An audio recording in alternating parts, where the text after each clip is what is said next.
All of you. चलिए अब आज फिर से अब हम लोग अपना नया लेसन शुरू करने वाले हैं। लेसन नंबर 2 बुद्धिज्म में हम लोगों ने कंप्लीट कर लिया था लाइफ ऑफ बुद्ध, लेकिन अब इस वाले वीडियो में हम लोग पढ़ने वाले हैं बुद्धाज टीचिंग कि बुद्ध जो थे उनकी टीचिंग जो थी ना, उनकी जो शिक्षा थी वो बहुत ही ज़्यादा अच्छी थी। इसीलिए उन्होंने कई सारे अपने सिद्धांत भी दिए थे। उनमें से नंबर 1 पे आता है अहिंसा का सिद्धांत। अहिंसा, अगर हम इसका इंग्लिश मीनिंग देखें तो इसका इंग्लिश मीनिंग है नॉन वायलेंस।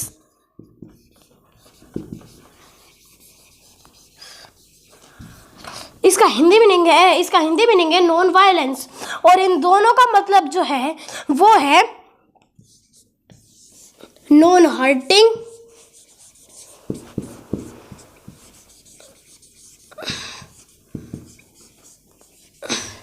वरना फिर नॉन इंजरिंग, वरना फिर नहीं है ही नॉन हर्टिंग और नॉन इंजरिंग।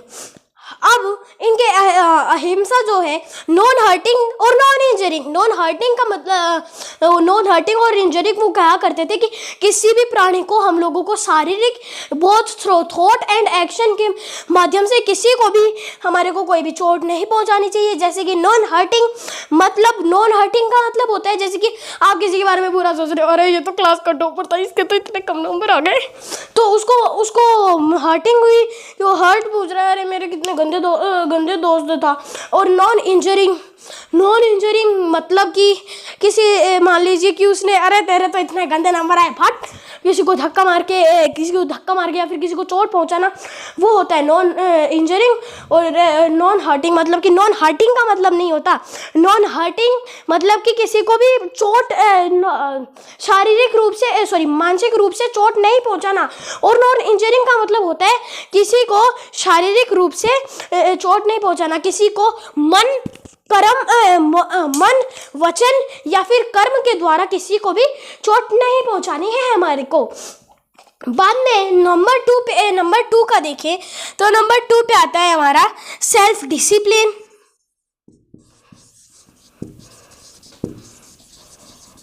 सेल्फ डिसिप्लिन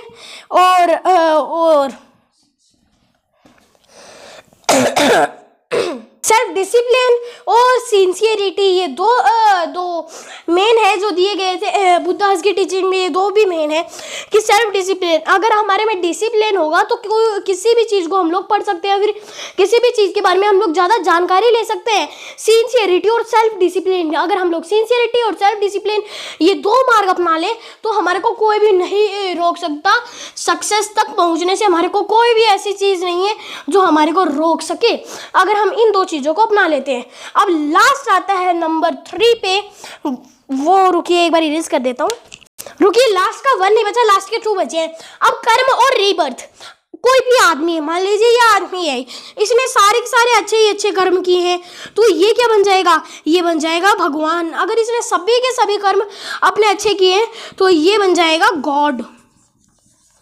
और दूसरा कोई आदमी है, वो जिसने भी अच्छे कर्म किए उसको मिल जाता है मोक्ष, उसको किसी की प्राप्ति हो जाती है मोक्ष की।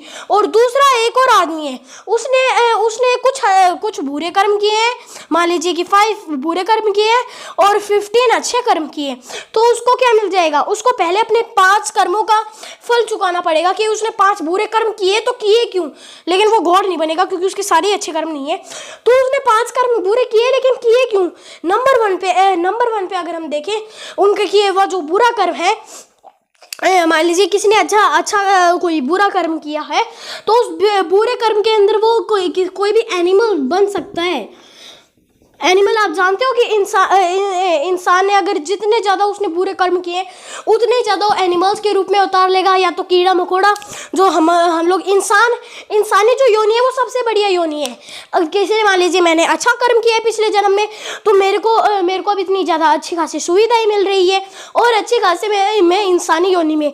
और तभी आप देखिए कोई नीचे चींटियाँ हैं, उनको हम लोग अपने पैरों से कुचल के मार डालते हैं, तो उनकी जो आत्मा है वो बाहर निकल के फिर से दूसरे में पैदा होती है।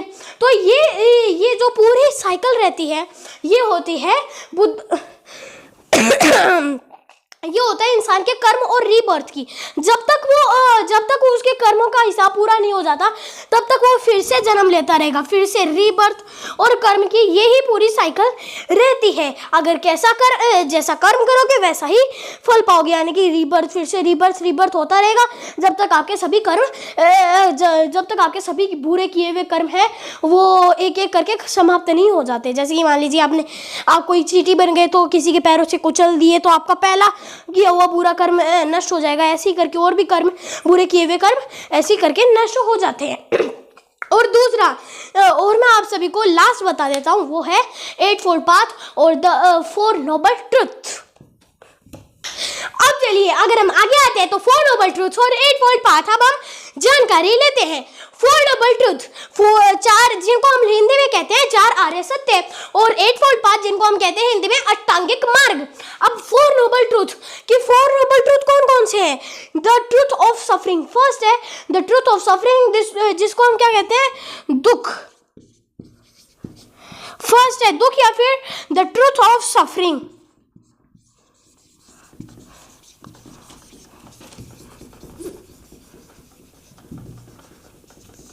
द ट्रूथ ऑफ सफरिंग, वरना फिर दुख हम लोग कह सकते हैं। बाद में फिर द काज ऑफ सफरिंग, इसकी जगह काज ऑफ सफरिंग। अब दूसरे नंबर पे आता है सफरिंग, यानी कि दुख होता है। तो दुख का कारण क्या है? दुख का कारण है डिजायर और अटैचमेंट, यानी कि इच्छा क्या होता है? अगर हम लोग किसी चीज की इच्छा रहेंगे, इसीलिए तो गौतम बुद्ध ने अपना घर सब कुछ त्याग कर दिया था, क्योंकि बाद में फिर उनको दुख होता कि इतना आलिशान महल, मैं इतना सब कुछ दान दूंगा, मैं ये करूंगा, मैं वो करूंगा, इतनी सारी इच्छा हो जाती है और जब वो इच्छा होती नहीं है तब कितना दुख होता है। तो इसीलिए इच्छा जो है हमारे को काज ऑफ सफरिंग वो क्या है? इच्छा और अटैचमेंट, कि हम लोग अगर किसी चीज के साथ अटैचमेंट रखेंगे तो हम लोगों का मन है वो उसी चीज में चला जाएगा, और बाद में फिर हमारे को मान लीजिए कि वो मर गया तो हमारा को बहुत ज्यादा दुख होगा। यानी कि दुख का कारण मान लीजिए अटैचमेंट और डिजायर और अटैचमेंट, ये 2 कारण है। अब बाद में फिर अब बारी आती है किसकी? नेक्स्ट, अब आप सभी को इसका इंतजार होगा। अब बारी आती है हमारे नेक्स्ट की कि क्या कारण क्या, मतलब कि इसको कैसे नष्ट कैसे कर दिया जाए। अब आपके दिमाग में आ रहा हो। अब देखिए नेक्स्ट है द एंड ऑफ सफरिंग, कि दुख को समाप्त कैसे कर दिया जाए। अब हम लोगों को समाप्त कैसे करना है? बहुत आसानी से, जो भी ज्यादा इच्छाएं आ रही हो उन सभी भी आने वाली इच्छाओं को थप्पड़ देके मार दो और बस बिना इच्छा के रहो एकदम मस्त। तो आप सभी को क्या हो जाएगा? सफरिंग का एंड हो जाएगा, आपको कभी भी दुख फील नहीं होता। वो सब कुछ करते हैं एसेटिक करते हैं, जैसे कि बुद्ध भी एसेटिक बने थे। उनको देखिए उसके अंदर उन्होंने जो दृश्य देखा था उसमें एसेटिक वो अपने मजे से था। क्यों? क्योंकि उसको और सभी लोगों की इच्छा थी और उनकी इच्छा हुई नहीं पूरी, और उसकी क्या थी? उसकी कोई इच्छा नहीं थी, वो बस अपना एसेटिक था, अपने मस्त धूम में, इसलिए उसको बिल्कुल भी दुख नहीं होता। जब भी कुछ होता है तब इसीलिए ही होता है। फिर एंड ऑफ सफरिंग, और लास्ट है the path of end of suffering, यानी कि क्यों कौन से पाथ है जिनकी वजह से हमारे को मोक्ष मिल सकता है।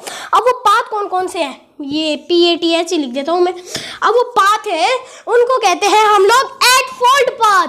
अगर आप इन पाथ को अपना लोगे तो आपको क्या मिल जाएगा? मोक्ष, यानी कि जन्म मरण के चक्कर से छुटकारा मिल जाएगा और आप बन जाओगे भगवान। इसीलिए मोक्ष प्राप्त करना है तो क्या क्या करना पड़ेगा? कुछ तो करना पड़ेगा भाई ऐसे नहीं हो सकता, कुछ तो करना पड़ेगा, कुछ तो गड़बड़ है यार। नंबर 1 पे आता है राइट स्पीच।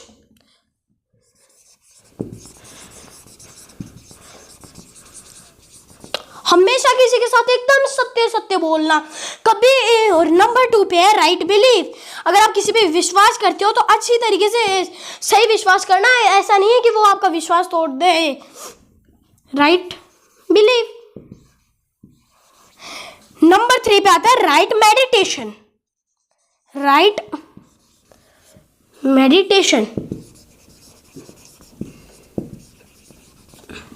अब राइट मेडिटेशन, जैसे कि आप सभी को अगर आप मेडिटेशन कर रहे हो तो एकदम सही करो। ऐसा नहीं कि दिमाग के अंदर कुछ आप कर रहे हो मेडिटेशन हो और दिमाग के अंदर चल कुछ हो ही रहा है। ऐसा नहीं होना चाहिए, क्योंकि अगर आप मोक्ष प्राप्त करना चाहते हो तो आपको एकदम सही सही राइट मेडिटेशन करना पड़ेगा। बाद में फिर आता है राइट थॉट। राइट थॉट, हमेशा किसी के बारे में अच्छा ही थॉट रखना, बुरा मत रखना। सॉरी। बाद में फिर 5th नंबर पे आता है राइट एक्शन। अगर आप कोई भी काम करते हो तो वो एकदम सही सही करना, कि ऐसा नहीं है कि किसी को उस आपके काम से इंजरी हो, इसीलिए ऐसा नहीं होना चाहिए।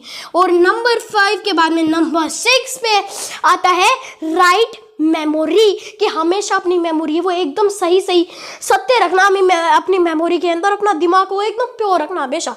Write memory,